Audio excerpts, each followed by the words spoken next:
আমি গত পরশু ঢাকা থেকে এসেছি, ঢাকা থেকে যশোর নভোয়ারে করে এসেছি। তো সেখানে যারা বিমানবালারা থাকে তারা কেমন যেন প্যান্ট ট্যান্ট স্যুট টুট পরে আসে, নিজেদেরকে সাজিয়ে গুছিয়ে।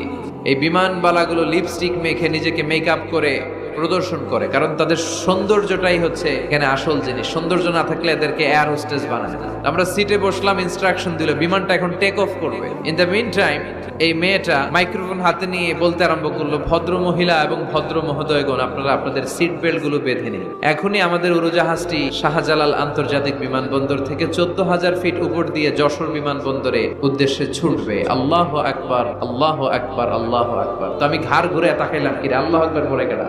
ওদের সবার খুব ভালো করেই জানা ওই 14,000 ফিট উপরে আকাশের মাঝে আমাদেরকে বাঁচানোর কেউ নাই। কেউ আমাদেরকে, পুলিশ আমারে বাঁচাতে পারবে না, এয়ারলাইন্স এর ম্যানেজার আমারে বাঁচাতে পারবে না। ওই 14,000 ফিট উপর থেকে আমারে বাঁচাতে পারে একজন। চিল্লায় বলেন, যিনি কে?